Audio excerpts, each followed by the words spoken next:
जय जगन्नाथ सांग मैंने बर्तमान समय प्रायतः सकाळ 5टा मु आ मो सांग बाहरी पड़िलु कोणार्करू चंद्रभागा अभिमुखे कारण सूर्योदय देखापी। आपण मैंने जाथे सूर्यदेवंर प्रथम किरण धरापृष्ठ चंद्रभागा पाखे ही पड़ी थाए आ प्रथम दर्शन से चंद्रभागार ही दे था। तो चलतु आउ डेरी नक आगू जावा आ देखा चंद्रभागार सूर्योदय।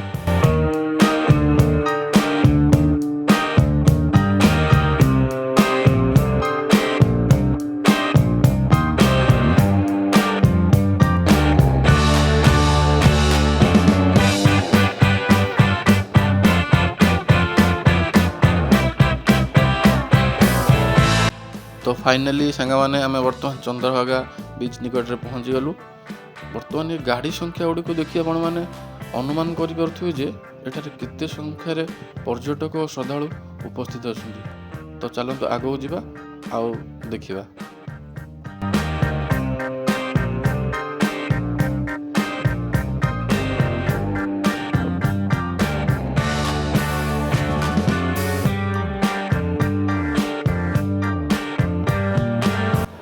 देखु सांग मैंने आपण मैंने ये लोकारण्य परिवेश को देखिए अनुमान करें केते संख्यार श्रद्धालु एवं पर्यटक मैंने एठार उपस्थित अच्छा केवल सूर्यदेवंर प्रथम झलक टिके पाइबा। देखु एपटे भी देखु केते संख्यार पर्यटक। देखु सांग मैंने मोर विश्वास ही होनी जे बर्तमान एते सकाळु एते संख्यार लोक एठार उपस्थित थे बोली। देखो बर्तमान सुधा भी सूर्योदय होना एवं तो सूर्योदय भी दर्शन देना लोक समस्ते अनै बस केत सूर्य बाहर टी दर्शन से मैंने पाइबे। चलते आम भी अपेक्षा करवा आ सूर्यदेव दर्शन करवा।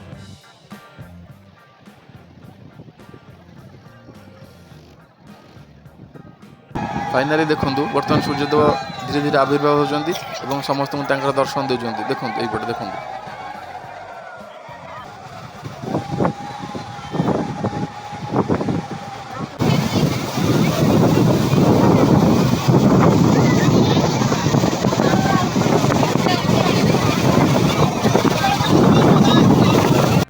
देखु सांग मैंने एवं संपूर्ण रूपे सूर्योदय हो सारी सूर्यदेव तांकर निजर दर्शन निजर श्रद्धालु एवं पर्यटक मानक संपूर्ण रूपे दे सारी।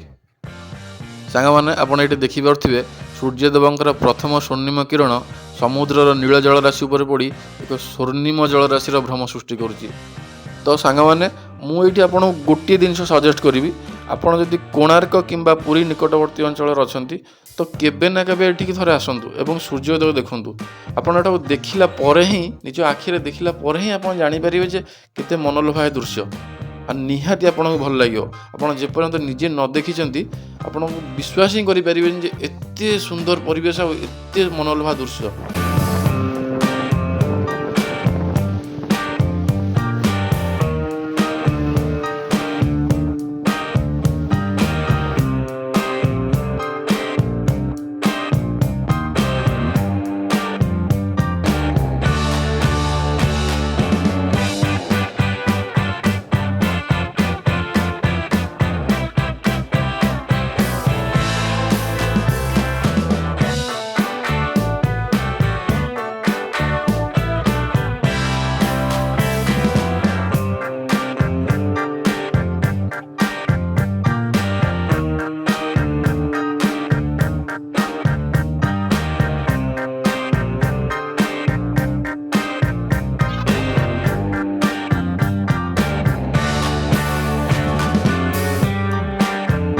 तो फाइनाली सांग मैंने सूर्योदय देखी फेरला समय मोर सांगर नजर पड़ा पाखर ठिया होता गोटे कुनी गोमाता उपर पाख दुकान रू से दुईटी केक किणी गोमाता को खाइबा देता आम घर को फेरी।